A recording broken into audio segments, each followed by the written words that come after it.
So, welcome again. And um, as ever, let's begin by trying to clear out some of the things that's going on in our lives and to take a moment just to consider our motivation, why we're here, why we're listening, why I'm teaching, um, and what we want to do with our lives, and try to find a way of generating a sense of even if it's a small amount, but some sort of sense of wanting to benefit everybody, the whole, the universe. And um, if we can, to recognize Buddhahood is um, the best state to be in to help, and therefore to look to try to achieve, to work towards Buddhahood in order to meet our goal, which is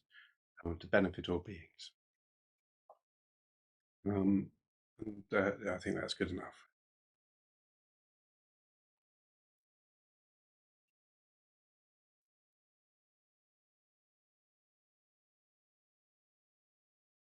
So thank you, and welcome again. Um, I think uh, so. Last week I mentioned that we'd sort of finished the foundations and the base of the pyramid of the Lam Rim, in terms of the foundations being how to use meditation such as the understanding the preciousness of our life, and also the the inevitability of death, to give us a driving motivation to keep doing what matters most, what's actually significant and relevant to our lives. And then um, we moved on to the base of the pyramid in terms of trying to sustain an understanding of activity that it keeps our mind happy, and prevents just coarse suffering, both for ourselves but also for those that we interact with, and to recognize how causality, how there are effects made in our minds when we're angry or furious, how this has a lasting effect on our minds, and how it generates or creates a ripple effect through the universe. And so we're needing to be a bit more circumspect about our behaviors, and looking at for instance, the 10 non-virtuous actions, and taking refuge as a way of recognizing the use of Dharma and Buddha, and this community to help us in our journey. So we also explored a little bit about rebirth and future lives, and how karma affects future lives as well. So that, in a sense, is these goals and aims are often shared with many religions and also traditions within Buddhism. So, for instance, the Pure Land sects are very much about trying to make sure that we have a high rebirth, or go to heaven, or to sustain a contented mind, or a happy mind, and to diminish our anger or our gross attachment and so on. And it provides us with the basis of an ethical, an ethical ground that we can use to help us work out what is good and what is bad on the basis of the causes of suffering and the causes of happiness. But in this is sort of that was the sort of the base, and now what we're looking at is the body of the pyramid, the main part of the pyramid, which is really where we let go of um, uh, the world altogether. We let go of samsara, or the cycle of normal, conventional worldly life completely. And this, although is not unique to Buddhism, this approach to in Buddhism is quite special, in that Buddha again tries to avoid using um, explanations which are not visible for us to see. So the point about this really is we want to be able to recognize and connect with these truths. And again, I'm not always very good at doing this, but what we're trying to do is to find a way of recognizing the truth of these things rather than just accepting that this is what Buddha said, or this is what the tradition says, and so on. So Buddha's first ever sutra, known as the Turning of the Wheel Sutra, both in every tradition, is a discussion of the Four Noble Truths. So this is really a good place to start in terms of looking at the journey out of samsara, the escape from the endless wheel of misery. So we probably all know or know of the Four Noble Truths, but what I'll do is I'll go to the text, and we'll pull some of this apart, and then look at some of the other aspects of what suffering and the meaning of suffering is really actually about.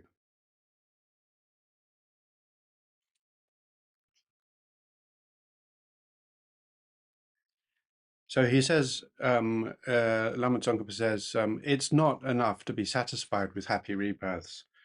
Once we've developed this, then we really need to understand the importance of developing a sort of disgust with. He uses the word, or the translators have used the word disgust with, but a sort of a discomfort with all of cyclic existence. So cyclic existence is the idea of the great circle of rebirth, and if you like, the churn, this churn of happiness and misery and happiness and so on.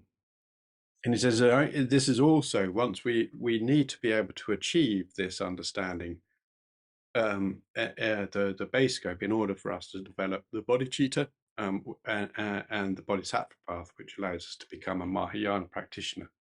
So it in terms of our looking at it, especially from a Mahayana position, is rather than just to think about ourselves, is to think about all beings and to recognize that the truth for us is also a truth for everybody. It's not solely us. So although in this particular thing, this is actually taught within the scope of the medium scope, so we're just really looking at nirvana and liberation, in fact, this is still very relevant to and necessary for the Mahayana practitioner who is considering supreme enlightenment as well. And therefore, he says, because of this, we must train in the attitude use these practices as well. It's not like we can skip them. And he says this from the lower scope, so, or the base is if we were to reach a level of a human or a deity in each of our lives because of our strong practice, we would still be mistaken when we think that this is pleasurable by its nature. So the things we experience, the pleasures that we have by nature, we would think that, this is still something we can enjoy, but it would be tainted, and I'll deal with that later on, but essentially our sense of joy that we have as a human being or as a deity or within our current scope, within our understanding, is contaminated by our delusions. So primarily, a lot of this is about wrong view, and the way in which we interact with the world is infected by or contaminated with these poisons of where, for instance, something of great pleasure that we experience, like, I don't know, fantastic ice cream or whatever it happens, because of the nature of our minds, we begin to objectify that, and we feel, as we develop a sense of attachment. So this attachment is a coarse attachment or grasping, and that coarse attachment itself is a cause of further suffering. So even though the experience is joyful in the moment, the effect, the consequence is going to be unclear or likely to be contaminated in terms of the way that it affects our mind. So there is coarse suffering, which we are all very experienced with, but there is this important difference, which is conditioned suffering, which is to do with the fact that our wrong views, our delusions, prevent us from being able to escape negative consequences, even from pleasure or from pain. So this is really what we're looking at in terms of suffering. But I'm jumping ahead a bit. So today it seems to be a jumping ahead day. So he says, because of this, because of the suffering of conditionality, or if you like, this contaminated view, even as we get reborn and humans as humans or as deities or whatever, each time. And this we can again, similarly as I've said before, we can use this as a metaphor, as moment to moment mental state. Um, there is this problem of saying that it remains unsettled because of the nature of our delusion at the base, the root of our delusion at this base. So one of the things you often say is where people talking about, oh, oh, Buddhism and suffering, I don't suffer. I have lots of pleasure in, really haven't, I don't really know why Buddhists always say everybody suffers. I mean, the rich are far less suffering than the poor.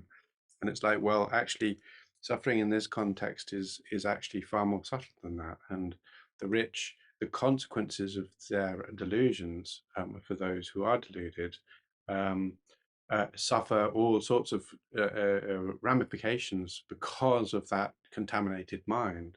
The wealth is almost irrelevant.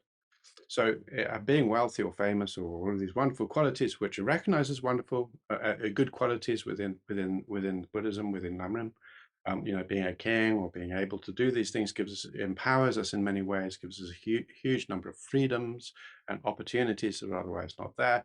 That's all recognized. The point about it is that our contaminated mind, rather than being able to access these without any effect, actually access them with effect, with consequence, and that's the problem.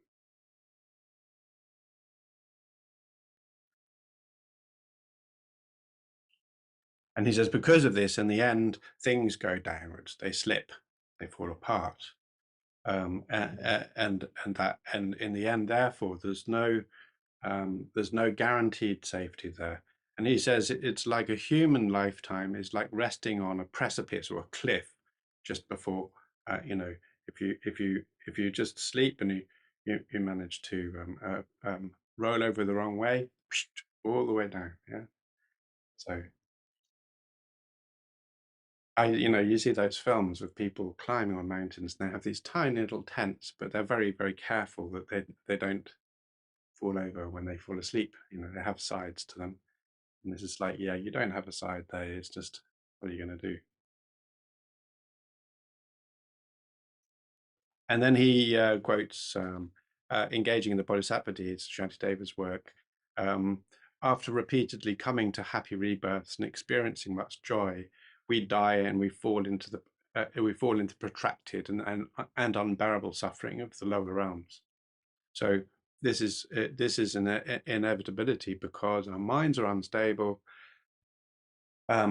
Because of time and because of impermanence, things are always changing. Therefore, in the end, this instability will flip, and we won't have any ability to deal with that situation because of our contaminated mind.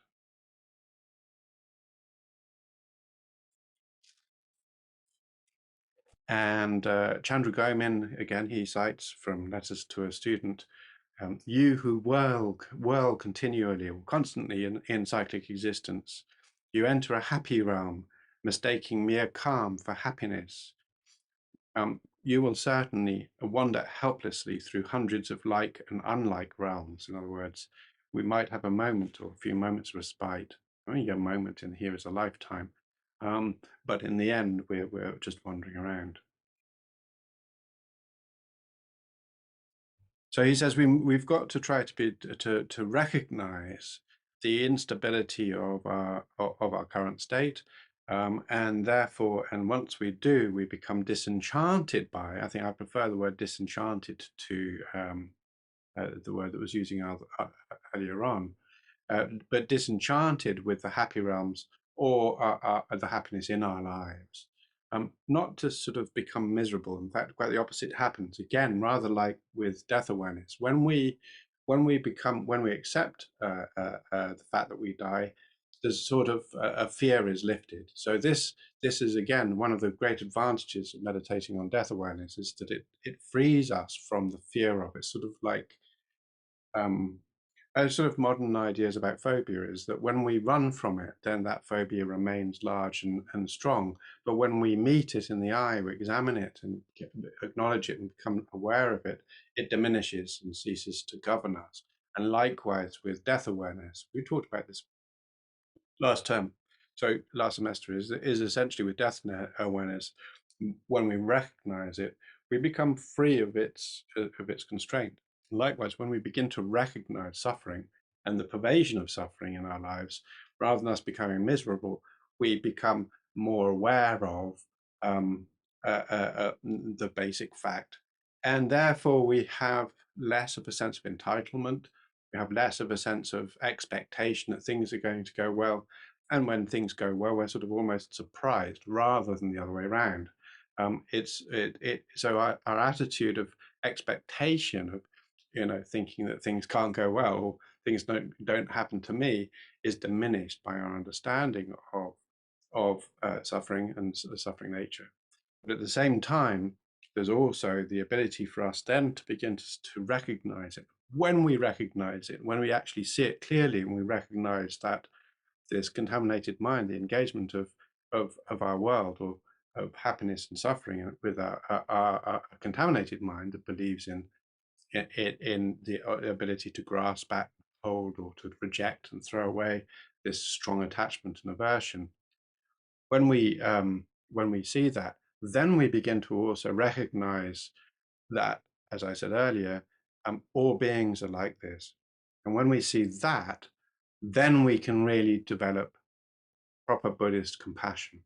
So the gateway to a compassion within a Buddhist context is not just recognizing pain, coarse pain, but far more important to recognize the pervasive nature of suffering. And that is, in a sense, why some teachers have said, Buddhist compassion is different from other religions' compassion, because Buddhist, and the reasoning is because Buddhism really works on recognizing suffering in its pervasive nature. Now, this is not, although Je Rinpoche is not really talking about that right now. What we know is that if we look at the three marks of existence in Buddhism, this is very, very traditional Buddhism, that it pervades all things, all material things, all conditioned reality. Our samsara is suffering, impermanence, and emptiness. So within a Theravadan tradition, for instance, the insight that provides us with the guarantee of a path to enlightenment, in other words, the wisdom feature of enlightenment, is recognizing these three. And therefore suffering is absolutely recognized as an essential part of the pervasion of suffering, as an essential part of our enlightenment. And Mahayana Buddhism is not different from that. It's generally, insight is normally referring to emptiness rather than impermanence and suffering. But in terms of needing to recognize suffering, it's absolutely necessary to develop bodhicitta, and also it's necessary for us to have this disenchantment, as Je Rinpoche says, with samsaric life. So one of the aspects in the Mahayana and the Tibetan tradition is what is called the three principal aspects, and one of those first is renunciation, and renunciation itself depends entirely upon recognizing suffering. So this sort of thing is really important, is when we begin to recognize suffering, the pervasion of suffering, then we can begin to really let go of our clinging on to our current worldly life, and our future worldly lives, and to let go. And this was really Buddha's number one goal. This is the distinction really between a Buddhist practitioner and a Buddhist practitioner, in the sense of, sorry, a practitioner a Buddhist who likes Buddhism or calls himself Buddhist, and a Buddhist practitioner, a sincere practitioner, is um, is this thing of saying, I wish to become enlightened. Enlightenment is need to have some force behind it, it's a motive behind it. And within the Theravadan tradition, for instance, this is suffering. And within the Mahayana tradition, this is suffering and the recognition of suffering on all beings. And both cases, thanks to Buddha's enlightenment, is to recognize that we can stop that suffering completely. We're not doomed. Yeah. Okay.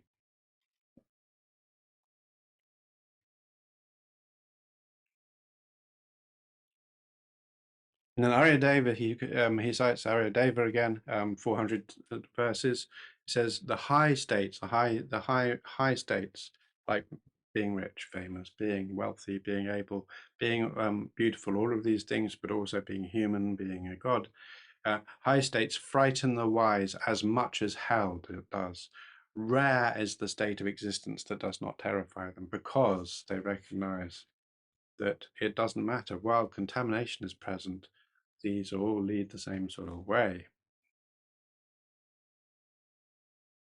And then in the verse summary of the perfection of wisdom of the 8,000 verses, and one of the perfection of wisdom of 8,000 verses is primarily one of the key texts that distinguishes the Mahayana from the Theravada. And although many Theravadas say no, that we also agree with them, even though we won't call them sutras, those, anyway, this is the verse summary of it, says, those whose minds are attached to cyclic existence will continue to wander there, will continue to wander there constantly. So this again is the point of saying that for us to be able to for us to remove our attachment to cyclic existence, we've got to remove our enchantment with it. And therefore, in order to remove our enchantment with it, we've got to recognize its suffering nature. Its suffering, impermanent, and empty nature is actually the three that we need to recognize. But here, what we're looking at is suffering. Nagarjuna's letter to a student, the more you conceive beings as happy, the more dense the darkness of your delusion becomes. The more you conceive beings as suffering, the more the darkness of your delusion retreats. The more you contemplate what is pleasant as being truly pleasant, the more the flames of our attachment arise. The more we contemplate these things as unpleasant, the more the flames of attachment abate. Now, I would add, not that I'm going to disagree with these amazing lamas, but I would add that obviously when he's talking about this, he's talking about the pleasant appearing unpleasant. He's not saying that he's not talking about the things that we find unpleasant, because that would be the next line, which is those that we find unpleasant. If we allow them with a contaminated mind, we tend to find aversion or a need to get away from them, push them away, or if you like, and also that creates aversion, and aversion itself leads to greater contamination. So then Je Rinpoche goes on to say, from beginningless time, remember in Buddhism, our rebirth is not started at some point. We have always been reborn again and again and again. We have been conditioned to believe the wonders of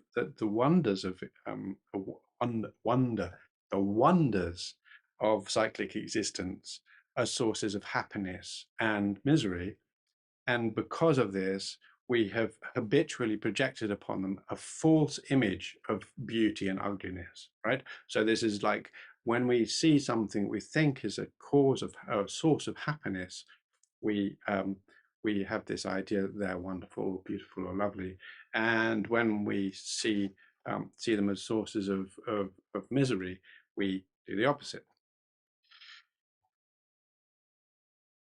So he says, if as a remedy we train ourselves to meditate on suffering and unpleasantness in terms of this disenchantment with these things, we can put an end to these wrong ideas, these mistakes. And he's then the letter to a student was from Chandra Gomin, not from Nagarjuna. Chandra Gomin says that if you neglect to meditate on these, our ignorance and attachment will increase. And if we fuel the process, and will therefore fuel the process of our cyclic existence. So he says, therefore, it's really important, vitally important for us to meditate on the faults of samsara. And then he says, okay, so because this is what we must do, he's done his best to persuade us that this is the case. He says, now I want to go into some detail on how to do this. So the first is to recognize what a mind intent on enlightenment looks like. So he uses the word liberation, and he'll explain why. So the liberation from suffering, or the liberation from samsara. And he says, what does that mind look like? So this is renunciation. This is the meaning of the word renunciation. How are we going to move from our attachment to the world, to worldly activity, into a path that takes us beyond that? He says liberation means freedom from bondage, okay, from being bound or being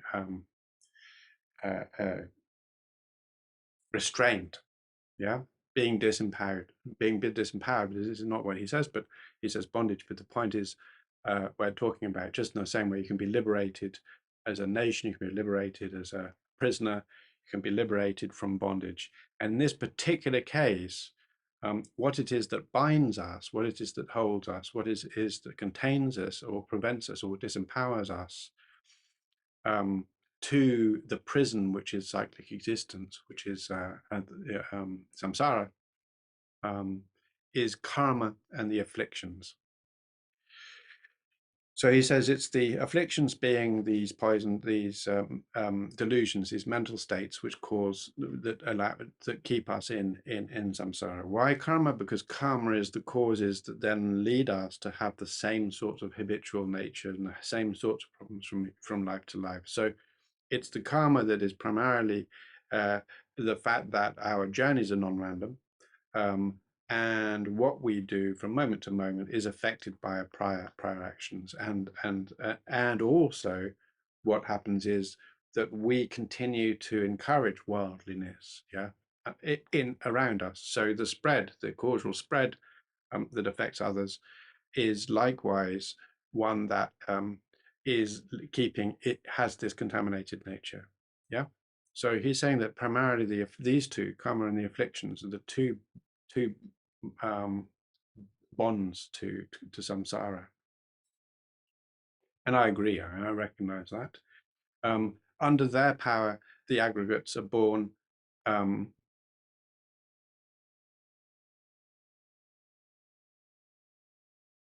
a threefold manner. So he's doing lots of 1, 2, 3s here. So he says the three ways in which these actually we are reborn is and this is more descriptive than explanatory, I have to say, is that you could be reborn in the desire realm, or in the form realm, or the formless realm. These are the different areas of samsara in terms of going from the low to the high in one sense. In terms of the kinds of being, you could be born as the 5 or the 6 kinds of being. This was the second point. Here, the 5 kinds of being are where you take the demigods and the gods and you put them into one group, and then the other 4 are humans, animals, and ghosts and hell beings, according to the Buddhist context. And this is really just, of course, categorization. It's not to be taken as being essentially in a sense, there's an infinite variety of life, right? And there is an infinite variety in which we can be born within these different categories, but those categories are not to be too exclusive.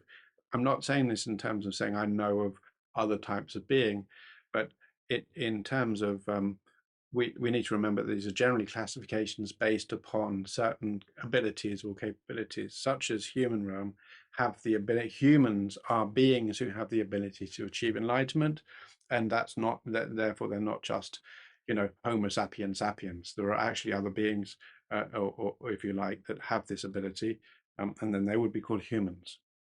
So we have to sort of recognize that it's not just like, you know, it depends on whether or not you know certain things. So then in terms of the types of birth, he says there's another thing in terms of 4 different ways, the traditional ways in which you can be born, such as being born from a womb or being born from eggs and so on and so on. So, and there's sort of something called spontaneous birth. So for instance, if you're born as a hell being, it's not like you're born from a womb or from an egg. It arises because it's a sort of mental, it's a sort of different type of state. It's not the same. It's more like a spiritual mental state rather and response rather than like we're used to. So for instance, one of the questions that's asked is whether or not the little demons with the pitchforks go around poking people into the cauldron, whether or not they are sentient beings, and the answer is no, they are not. They are actually manifestations of the of those who are suffering. They're not necessarily, they don't have they're not beings in that sense.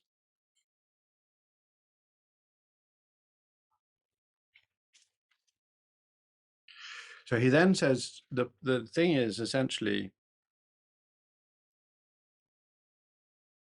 so this is because this is the nature of bondage, this fact that um, uh, uh, um, so freedom from rebirth impelled by karma and the afflictions, or this delusions, when we're freedom from that, when we're free from that, that is liberation. That's what liberation means in terms of enlightenment, if you like. Enlightenment in Buddhist context is another word for liberation. It means being freed from a burden. It doesn't mean how a light goes off. So one of the things often is people say, oh, the light went off in my head. And it's like, no, that's not what enlightenment means. It means primarily that what we're looking to do is to say to be freed from the burden of suffering. Yeah. And what he's saying is here is using the word liberation. And some specific Buddhists say the distinction between enlightenment and liberation is available to all practitioners, Buddhist practitioners, but enlightenment specifically refers to Buddhahood. But I think in terms of translation, these are more or less interchangeable. So what we're seeing is here is saying that liberation is the freedom from this rebirth impelled by the karma and the afflictions. And therefore the desire to obtain that freedom, the desire to be free from this samsara, is the mind intent on liberation. So this is what the mind intent on liberation is. And he says, okay, but you might say, well, actually, everything is impermanent. And because everything is impermanent, we might argue that the compositional activity, so we know the karma is impermanent and compositional, it changes all the time. And likewise, the afflictions aren't solid and stable and unchanging. They're changing all the time. The way in which our mind works is everything is in a state of flux. As they arise and fall, you could say, well, there you are, that affliction is destroyed and that karma is destroyed. And he says, that's not liberation. This isn't liberation. This is just its nature. What we're talking about is removing the ability for this to ever reoccur. So essentially, this is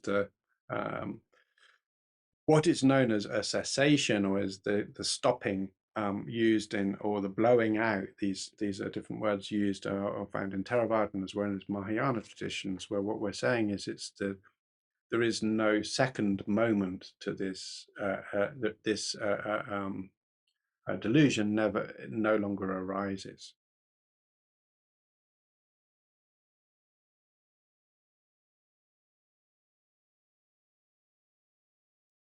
So he says, he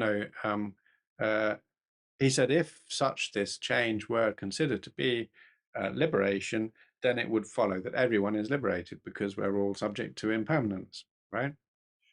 And he says, if we don't work on the remedy, if we don't work on this cutting of this continuum of delusions, how do we expect to stop rebirth? How do we stop? And we're not talking about stopping rebirth in terms of whether or not we are continue to be reborn. He's actually talking about contaminated rebirth. So our interest is not to stop rebirth; it's to stop contamination and cease it altogether. He says the only way we can do that is through applying the remedy, which is the path. So he says, well, how do we develop this? How is it that we are going to develop this mind intent on liberation in terms of how we're going to do this? So again, what we're looking at here is not specifically Mahayana. This is which is normally where we look at, like in the motivation prayer this morning, earlier on, is where we look to think about all sentient beings. So here, what we're saying is this mind is also relevant. This a recognition of this disenchantment with samsara is, he says, the method for relieving the mind that develops the intention to relieve thirst, the suffering of thirst. If we're really thirsty, our mind that intends to relieve it is based on seeing that we do not want to be further tormented with thirst. I am thirsty, therefore I don't want to carry on being thirsty, therefore I find something to drink, right? If I can. And similarly, he says this is exactly the same with the desire for liberation. When we recognize and can see that this suffering is pervasive and continual, then it's like, okay, well, we've got no other choices. We're going to do something to stop it. So he says, until we can recognize, until we can develop a recognition of this, the problems about being involved in contaminated actions and contaminated lives, then until we can see that, we can never really find the driving force or the determination to put an end to feel that strong disenchantment with samsara, and therefore we will not be able to find the strength or the ability really to seek enlightenment. I said before, one of the aspects of this is when we actually start entering into the path and practicing quite sincerely, what happens sometimes is it's pretty scary. And because we realize that certain aspects of who we think we are and our identity and are going to be challenged by this journey. It's like, okay, I can no longer identify myself with these beliefs. That's very challenging and can often generate a sense of fear, especially if we're strongly deluded. And therefore we need to make sure that we have some strength and understanding of what we're doing in that moment, that is like, okay, no, actually I'm doing this, it doesn't matter, because what's the alternative is worse. So this sort of thing about saying, really, we've got to be as aware of the poison nature of samsara as we are with poison. Otherwise, it's like we won't be able to work with it.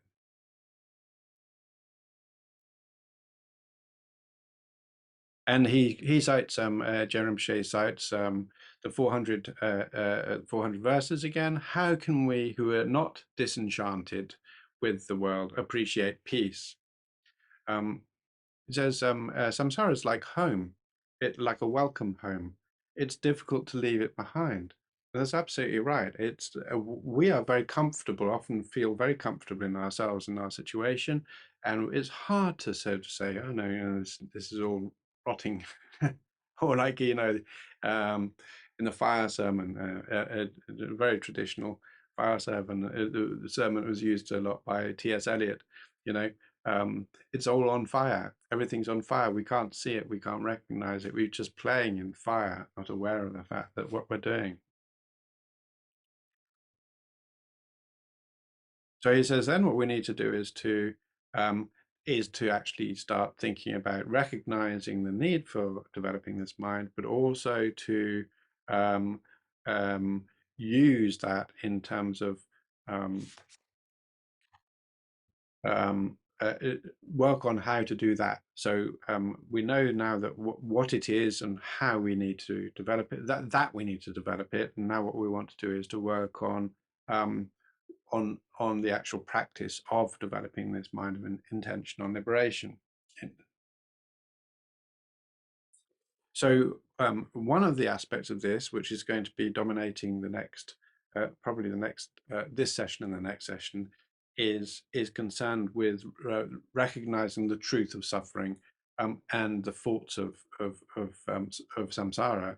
And then the next section, which will probably be in about 2 or 3 weeks, is going to be looking at the process. And this will actually examine the full process of how it is.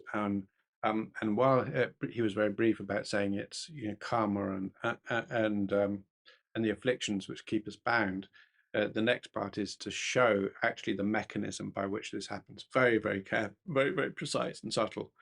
Now, this is absolutely relevant for us to begin to understand how we're bound to samsara, but also it also gives us our first more or less direct insight into the ground of emptiness. Emptiness is not mentioned in it, but within the tradition that we follow here is this process of cyclic existence, or the process of samsara. How it works is known as pratyeka samappada, or the 12, or dependent origination, or it's also known as the 12 dependent arisings. And it is dependent arising and emptiness which are correlated as being the same. And therefore, our understanding of dependent arising and our understanding of emptiness, just like we said before about karma, is absolutely essential. So this is one of the reasons why Lamrim, in terms of its extent, is so useful in terms of being able to really get to grips with the core aspect of Buddhahood, of Buddhism and the Buddhist path in terms of emptiness, is because we need to actually have some experience with, some relationship with impermanence, death awareness at first, and impermanence, with suffering and the cause of suffering, with the interdependent links, before we even begin to look specifically at and karma, before we begin to look specifically at the details of how emptiness works and how it liberates us. So at the moment, what we're doing is we're looking at suffering and the causes of suffering. But I'm going to just check on timer. So first of all is the truth of suffering. Now this is the truth of suffering in terms of the way in which the Four Noble Truths are talked about in the traditional sense. The Four Noble Truths are called noble not because they belong to princes, but because they are universal. They are established as being available for us to identify. So what Je Rinpoche wants to do is to open up the question of the Four Noble Truths specifically, and why it was that Buddha started his first talk with the truth of suffering. That is the first of the Four Noble Truths. So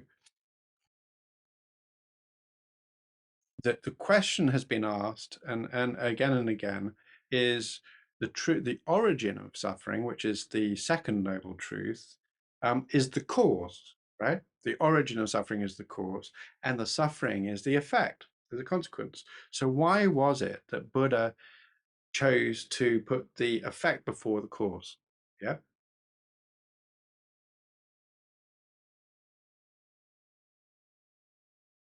He said, because quite clearly, if we think about it, the effect is a consequence of the cause rather than the other way around. So we could say, well, really, the origin of suffering, cause of suffering, it should precede suffering.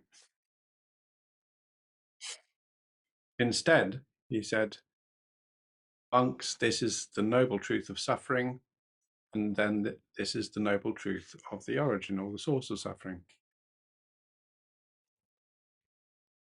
So Je Rinpoche says, citing on the basis of various different sources, he says, Buddha reversed the sequence of cause and effect without error, and needless to say, but because it's vital for our practice to understand.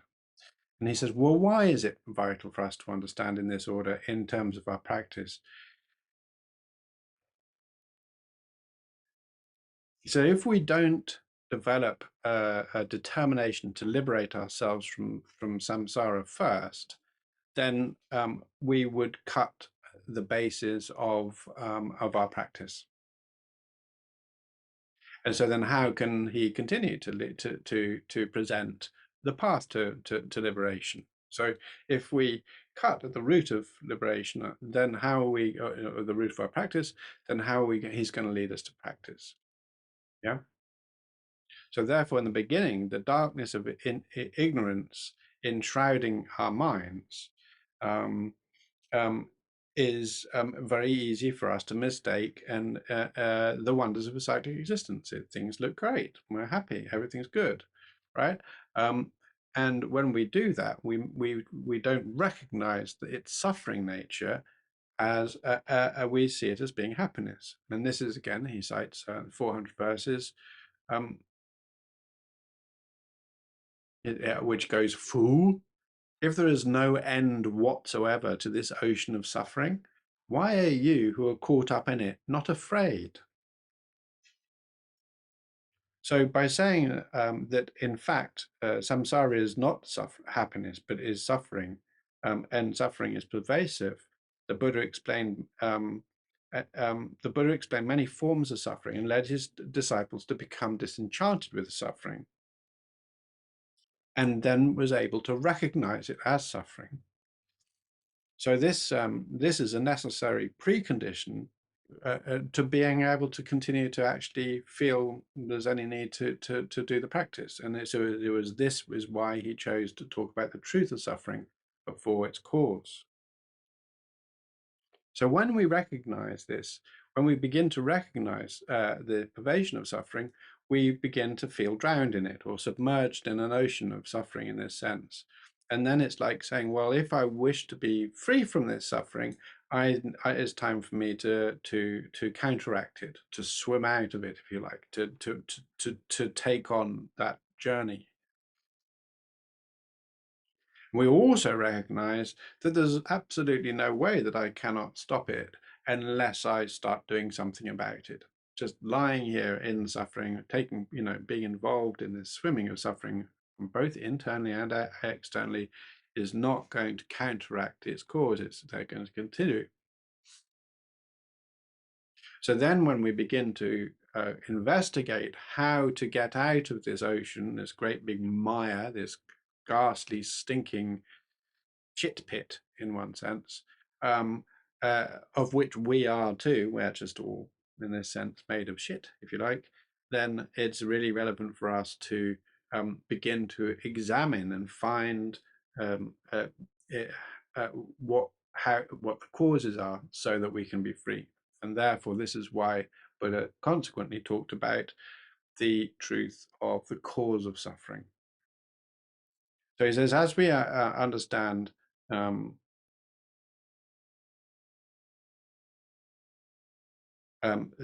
truth of the cause of suffering and how contaminated actions continue to produce suffering in samsara, and it's that it's our afflictions, our delusions that produce the karma, this contaminated karma, and we have this strong sense of conception of self that we begin to see that this is the root of these delusions.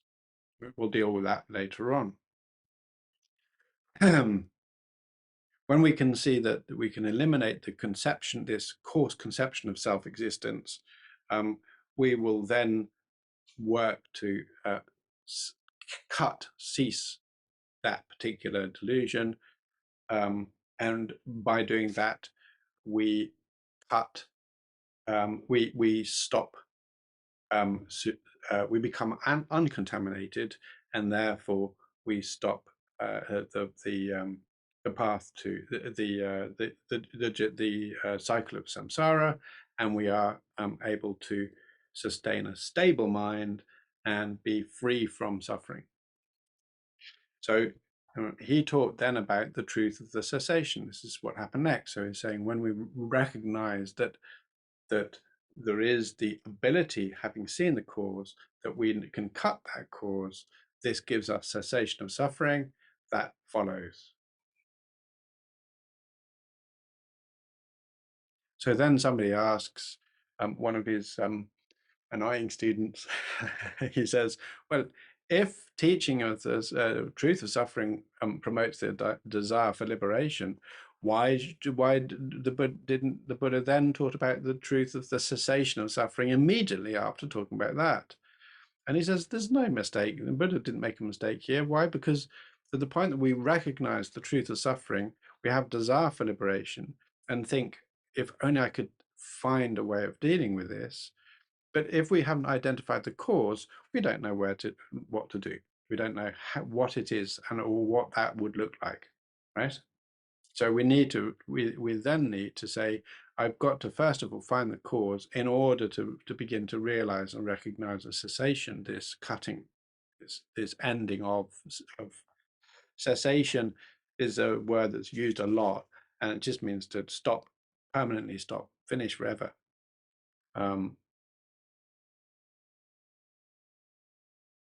So it's then when we think, okay, I can do this. I need to recognize the condition, the problem. I can work out how to cut it. I mean, I can recognize that I can that there is the ability to cut it. So then it's like, well, how? And this is the truth of the path. So it's like then it's like saying, okay, the truth of the path, wondering about the path leads us to the cessation, thinking about how it is necessary for us to tread the path that takes us to liberation.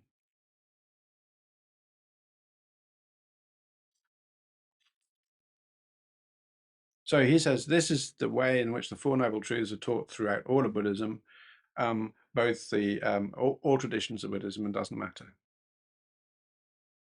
And he says because the Buddha, Lord Shakyamuni Buddha, included the vital points in the Four Noble Truths, the vital points concerning the process of samsara and cutting samsara, that this teaching is crucial for achieving freedom from samsara, enlightenment or liberation.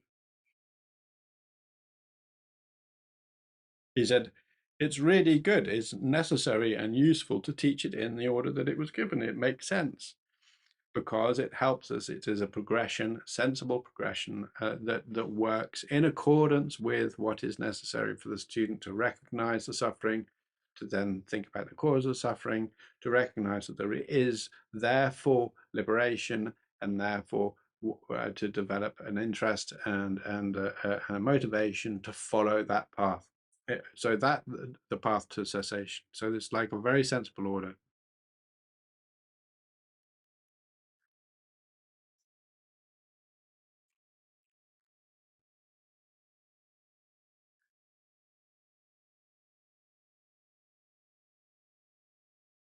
He says, if we fail to recognize or understand the need to eliminate suffering and the origin of suffering, we will then definitely fail to recognize what liberation is, what enlightenment is, and we will also fail to recognize how to walk that path.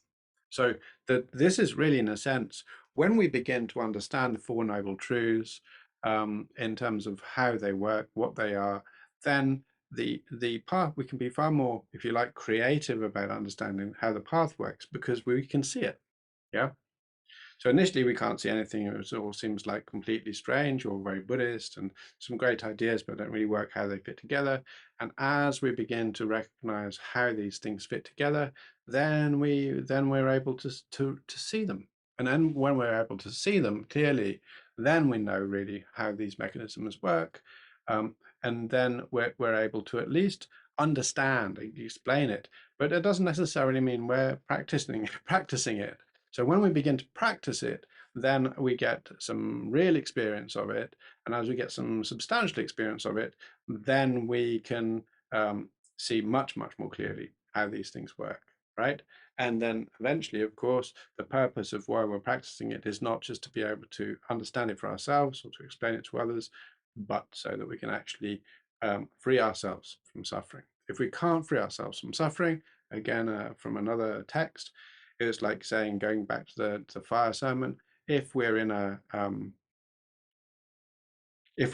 house burning down and we don't know where the exit is, we can't help anybody, right? We've got to know the path in order to be able to say this is the way out, right? If we're not sure about any little piece of it, it's better for us not to lead people astray. Yeah. So it's really important for us to be able to see clearly how the path is constructed in order to be able to say this is the way out.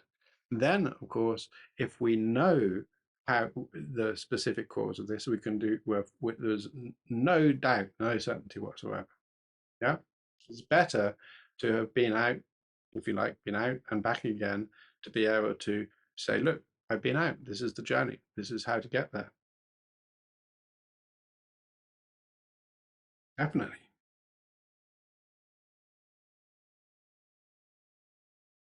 Firemen, yeah? But a fireman.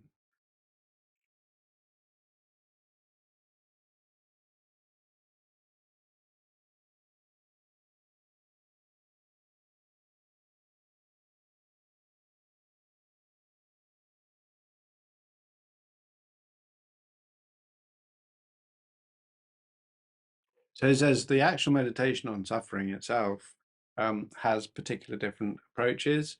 One of them is to reflect on the universal suffering of samsara, and then the other one is to reflect on specific types of suffering. Um, and then he talks about Je Rinpoche is going to be talking a little bit about the 8 types of suffering, which is probably what we'll get up today. And then he looks at different other forms of types of suffering, like the 6 types and so on, and 3 types and so on.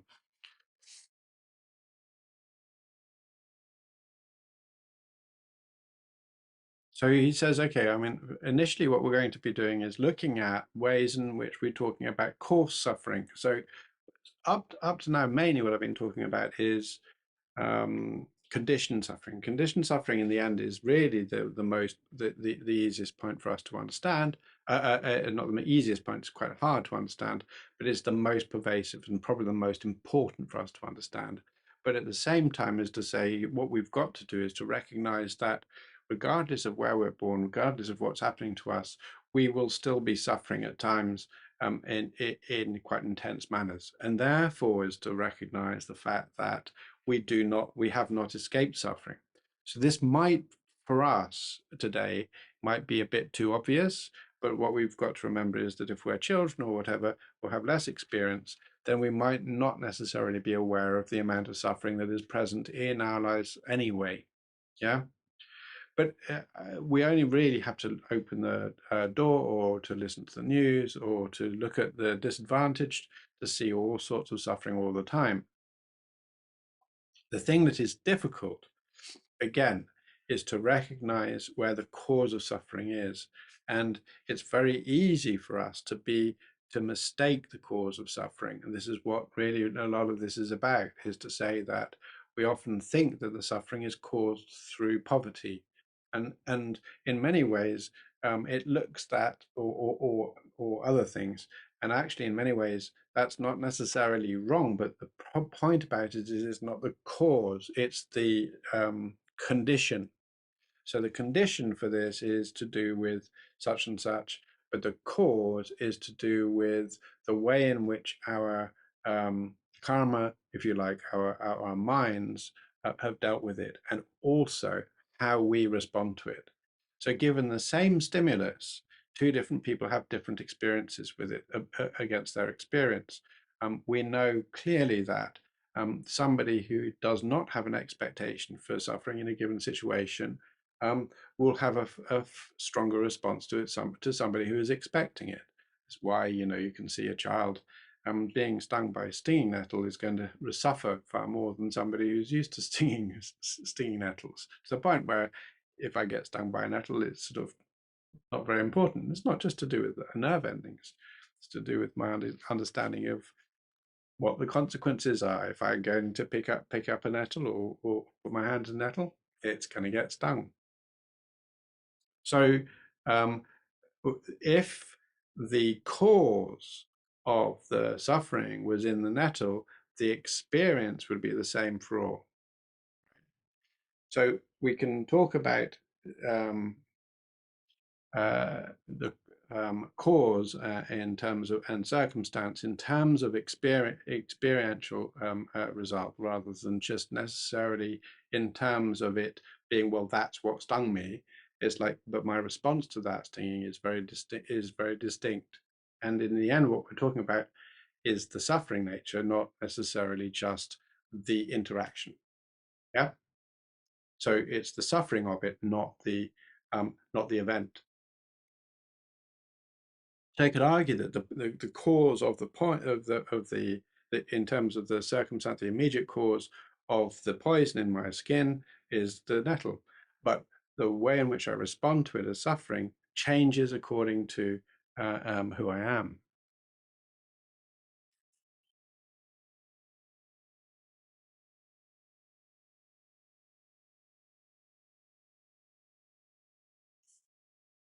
So Nagarjuna's friendly letter says, "Your Highness, be," because he's writing to a king, be disenchanted with cyclic existence or samsara. It is the origin of many sufferings, being deprived of what you want, death, illness, old age, and so on. So the so on here is uh, um, birth, encountering what is unpleasant, um, seeking seeking something but not getting it, and then also our body, the nature of our being, the nature of our bodies, which is talked about later on. So what's called the five appropriate, the five aggregates.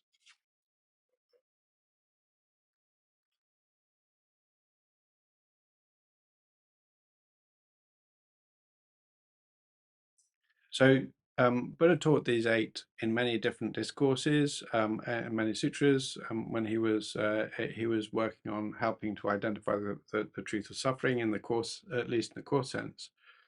And he says, when we meditate on these sorts of things, it's good to think about this both in terms of the shared teachings, like what is found in Buddha Sutra, but also in terms of um, what's been taught earlier in the suffering of the three lower realms and so on. So it's not to be. He says, you know, we don't need to be just limiting ourselves to these eight, or they're very good. But at the same time, we need to really reinforce it with our understanding of the pervasion of suffering. The point about this is not for us to become great scholars of lists and scriptural understanding and saying, this comes from sutra such and such, therefore I must meditate on it. Point of us, right? That's not what gets us to liberation. It's not how clever we are. Yeah, what we're trying to do, this is all about actually trying to find this disenchantment, this recognition of the pervasion of suffering. That's what's important. We've got to try to actually feel it and recognize it. And when we begin to recognize it and see it as inevitable and see it as pervading everything, then it begins to change our mind. It begins to inform us. And that's what's important for us. So it's not about, although Je Rinpoche and many other Buddhist lamas and traditions all talk about, the six of this and the three of that, which I've said before, the point about it is to generate something that actually informs us. And that's what we're working on. That's all I'm interested in, is trying to not necessarily always get the sutra right or the numbers right. My hands tend to do funny fingers that are different from the numbers that are being said. But the point is that we want to establish relationship which means something to us, so that it informs the way in which we the informs our behavior in our world. And this is only going to be done through recognizing it, seeing it, working with it, sort of almost playing with it, seeing it, beginning to unpick it in our own language, in our own ways. And all that we've got from the sutras and so on in these texts is something that helps us to be creative in our thinking. Yeah. So remind us of some of the other ways in which we can do this. So now he talks, I don't really know why he chose to do this in the 8 types of suffering, because we've done some work on the meditation session before, and I would have thought that it would be very, very useful in that. But we've talked before about analytical meditation. So these 2 types of meditation: analytical meditation, which is where we have a subject that we're developing this rapport with, this understanding for this strong feeling of. Whereas the other type of meditation, which is concentration, is where we're trying to develop a strength of focus on our mind, which can continue, right? So calm abiding is this bringing our mind down and keeping it focused.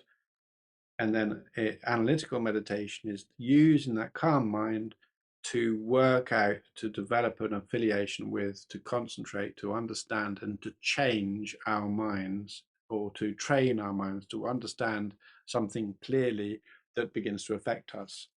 So analytical mind meditation in general is more like thinking, is meditation in the sort of traditional sense, but is also is focused. So unlike sort of thinking about whether or not I've packed my suitcase correctly, or whether or not I've done something else, and then remembering the Amazon parcel and all this, it's like saying, staying focused on the topic that I've chosen to think of, not jumping and thinking, oh, what about compassion? I what about this? I what about that? So this is one of my tendencies, is meditating on karma, and before I know it, I'm meditating on Buddha, and then I'm meditating on bodhicitta, and then I'm meditating on karma again. And Jerem says, this is really not very good. You've really got to try and stay on task. Yeah. So this is important, is to say, okay, I'm going to try and work on developing an understanding of the pervasion of suffering, and then stay with that. That's really very important for that session. So it's like saying, I'm going to do 10 minutes on pervasion of suffering, recognize it, try to feel that sense of disaffection for this disenchantment with samsara, and then that helps us. So I think it comes later, but one of the stories I like, which is a Tibetan story, Kadam story, which is to do with turnips. So there's the family of we live in a rather poor area of Tibet, and the mum doesn't have, there's no local market or whatever, and the mum has basically got to cook everything with turnips. And she's quite good. She's quite good at cooking, and so sometimes she gives her children baked turnips, and sometimes it's fried turnips, and sometimes it's turnip soup, and sometimes she might try to make turnip noodles, or roasted turnips, or sliced, or all sorts of different powdered turnips, turnip tea. And the children say to her, Mum, she says, yes. And says, can we have something different tomorrow? And she says, oh, okay, well, what would you like? And they say, and she said, I'll try to give you something different every day. And she said, and they say, yes, yes, but it's always turnips, right? So this idea is, when we can recognize the turnip nature of samsara, everything is basically just turnips dressed in various forms. This is a way of us to be able to say, yeah, okay, maybe I don't want turnips anymore. This is in Lam Rim, it's not in this place. It's nice.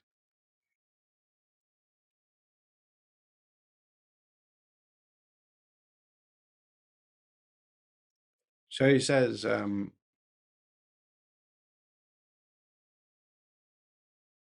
once you develop a strong disenchantment, is in our meditation session, when we see it clearly, we should sustain that in our meditation. We should sustain that and make it stronger, and make it a part of our understanding of the world. And so we can get to a point when we're meditating where we recognize it, and it'd be quite weak, or sort of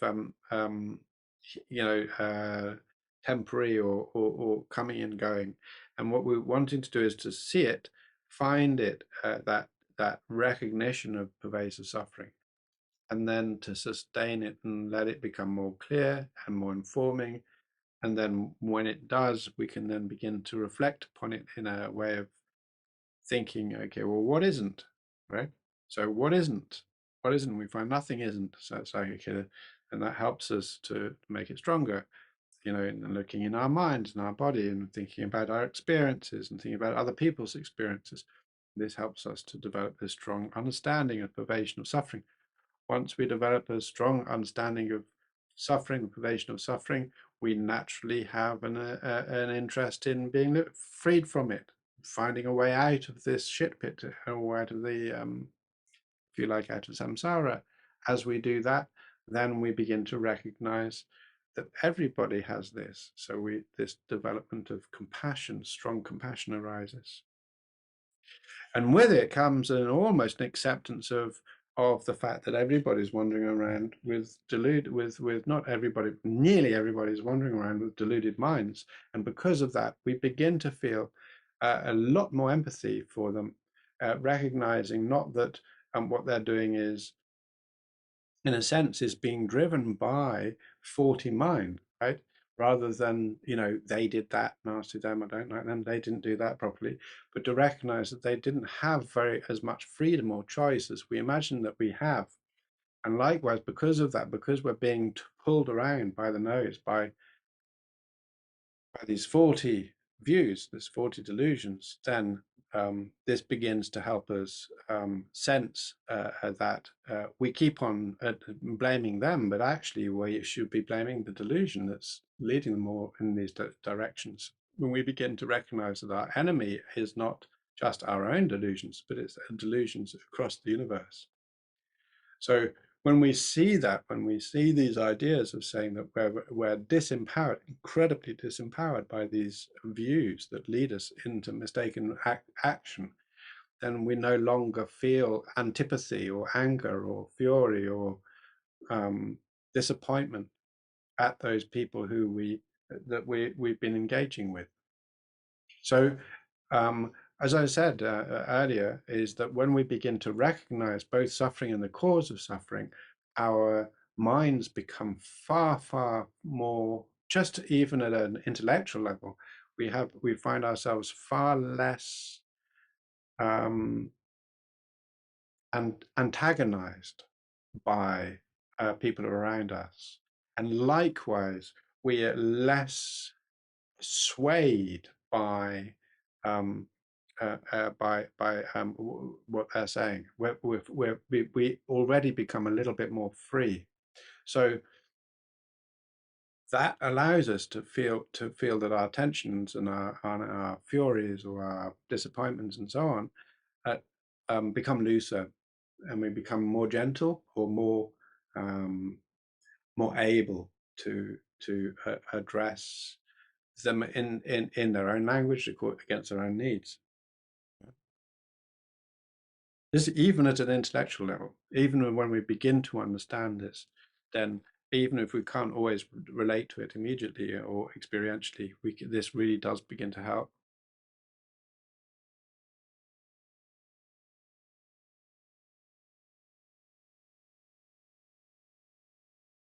So he says here that we should, when we're doing these meditations, they can be quite powerful.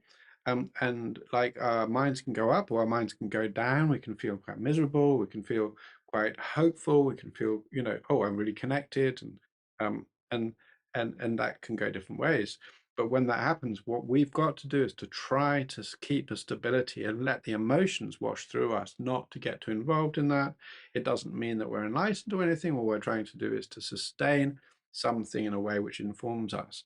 And he says also, therefore, we can get distracted because we're using different objects to think about this. And we might then sort of think of somebody who's annoying us or whatever, and it gets too much for us to deal with. And he says, you've got to stay back, keep it on focus. It doesn't really matter. Or we can think, oh, Buddha is amazing. I suddenly have this strong faith in Buddha because I recognize the truth of suffering. Oh, he's, and it's like, no, we're trying to stay on the meditation, the truth of suffering, not on how wonderful Buddha is or whatever it happens to be. So Buddha is wonderful, but now we're working on this, right? So it's like, let's get back to the focus. So this is true with everything in life. We need to try and work on the thing we're working on.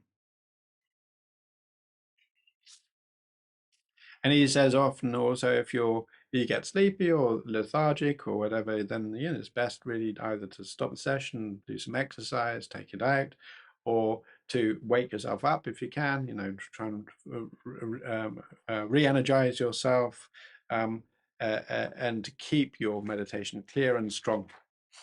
Yeah. And he quotes, Je Rinpoche quotes Shantideva engaging the Bodhisattva deeds, saying there's not much result if your mind is distracted. So Shantideva says, the one who knows reality Buddha has said that prayers or austerities and such, even if practiced for a long time, are pointless if they're done with a distracted mind. So likewise, meditation, if we sit down to do our meditation, but our mind is distracted, is not going to do very much.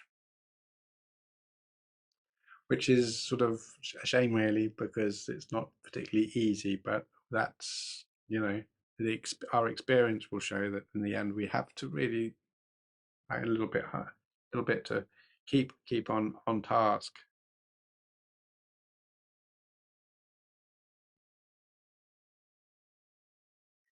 And he says again, he quotes the Sutra of Cultivating Faith in the Mahayana Sutra. O child of a good family, this means O sincere practitioner. From this enumeration, you should know that the faith in the Mahayana of the Bodhisattvas and all that emerges out of the Mahayana enlightenment comes from properly contemplating the meaning and the teaching with a mind that is not distracted. So again, this is like he says, mind not distracted means a mind that does not wander to objects that are other than the object that you've chosen for meditation. And he says properly contemplating here means analyzing and reflecting with discernment. So thinking about it, challenging it, bringing it out, testing it, rethinking it, working with it, and developing a stronger sense, a stronger understanding.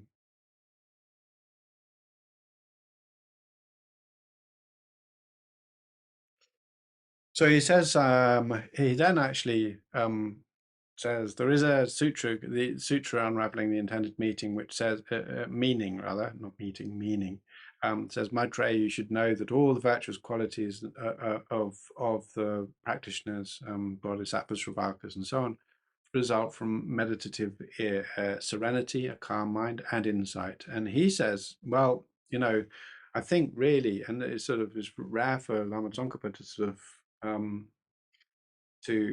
say, well, we need to interpret this, but here he does. He says we've got to recognize that actually this doesn't mean the actual insight and serenity, because otherwise we'll never get there, right? We can't expect us to have these great insights without developing insights. So we need to understand, therefore, that for us, we need to have something that's equivalent to, similar to our understanding, similar to a calm mind, so that we can develop understanding in a calm mind. In other words, we're following that direction.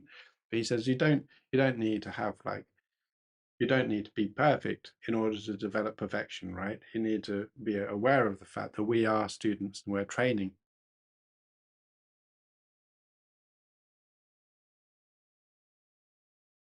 And he says, it's certain, he makes the point, it's certain that all good qualities of the three vehicles develop as a result of actual serenity and actual insight, because if that was the case, then there would not be a path.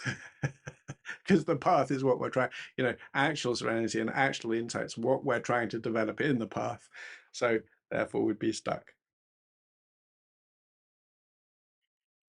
So then he goes, Je Rinpoche goes into a detail about the suffering of birth. So what I'm going to do, both because of time, but also because I think that we can find out for ourselves, or we have some experience of this, is that a birth, both the giving of birth, but also the being born, is not comfortable. Generally, it involves pain. So the suffering of birth is one of these 8 sufferings. And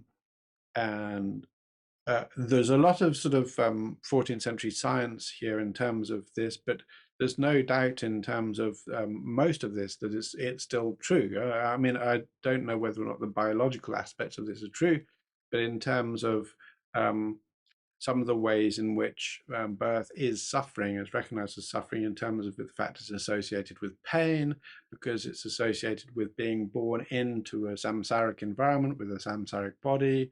Um, it's birth is suffering because we then suffer through our lives, and therefore you could say it's the origin of the suffering of this life.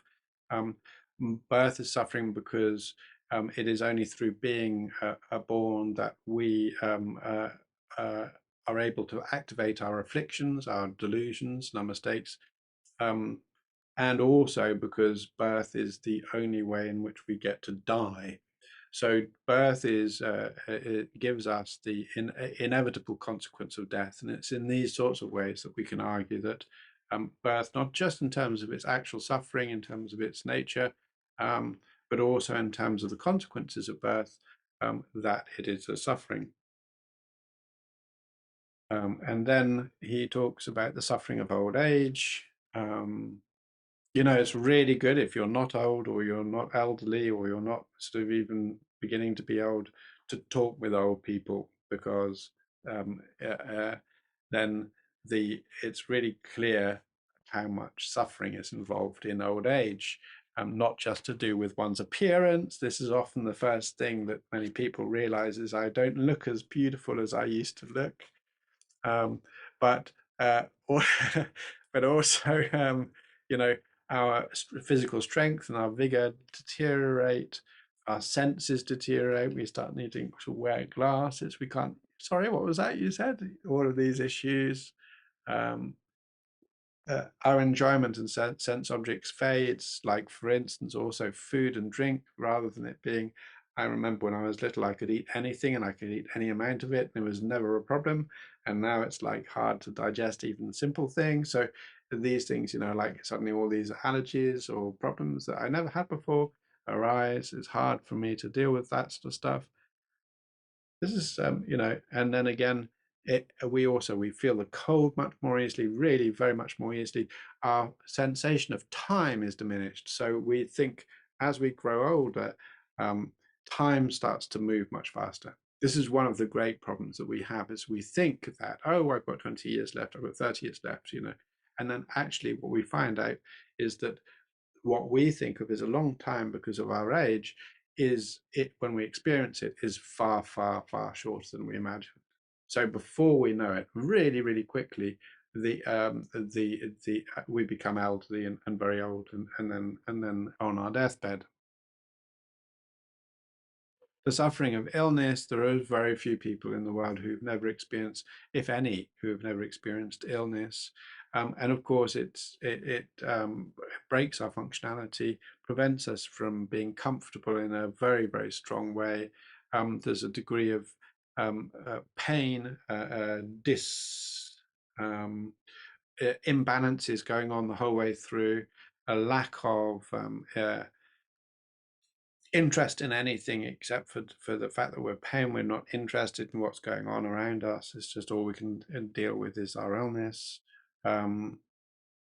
We are often pushed into having to deal with unpleasant situations, like being opened up in an operating theatre or all the rest of it that goes with it. And hospital's great, but it's not very nice to be in. Yeah, I mean, we're very glad for them, but it's not nice. It's not ever a pleasant experience in that sense. Um, Often we also lose our energy, our vital energy. Often we find ourselves in, after illness, that there are remaining aspects of that illness which persist. Even when we get better, we're no longer the same. Rather like vows. Yeah, once we've broken a vow, then we can never repair it. And likewise, once we've been deeply ill, we're never quite the same again.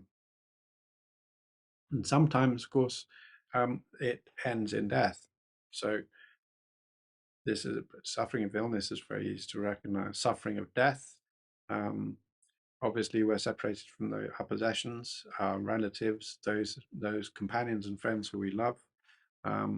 we're deprived of our body and we're deprived of our entire experience, and often at the point of death, there's some pain and anguish and despair, especially if we're not expecting it and if we're untrained. Regarding the illness, somebody said again, and he cites this about saying, you know, if illness or if old age rather, he said if old age, as Jengwa said, the pain of death is horrible but brief, but aging just goes on and on and on. And his friend Gamapa said, well, it's just as well that it happens little by little, because if it happened all at once, it would be absolutely intolerable. So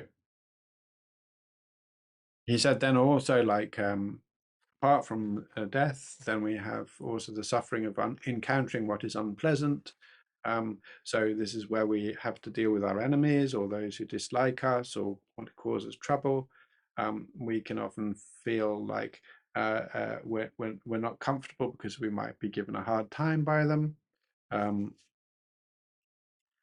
Or that they'll speak maliciously about us, and likewise, we will. Most of us dread death. Therefore, this is encountering what is unpleasant, and we have concern about where we're going to, what happens after death, and so on. So these sorts of things are part of it. I'm running over time now, but we've got like just 3 more, so I'm going to ask you to forgive me. And we did actually start a little bit late. So, the separation of what is pleasant is to do with the fact that what we do have, we will lose. We grasp onto it and can't let go. We often work on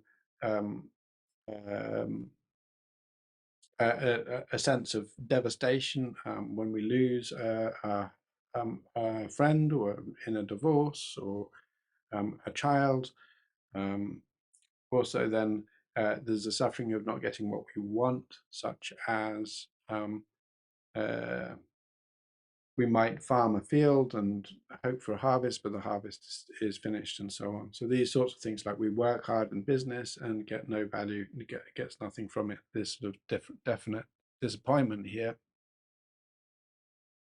So then there's the suffering of the 5 aggregates, which is basically the body and the mind, and this is really about why it's a vessel for suffering. So the fact that the suffering nature of the 5 aggregates, the body, the person, is to do with the fact that it's the vessel for suffering, of suffering, for all that was been mentioned before in terms of pain and change, and for what's our current situation as well as future point. So I think later on in the next chapter we will deal with the suffering of the 5 aggregates in more detail. But if not, then I shall go back to it at some point, because I'm going to finish today.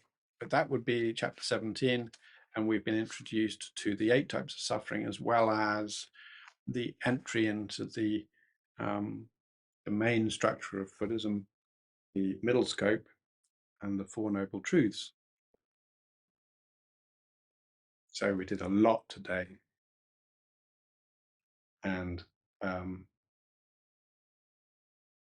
a lot to think about.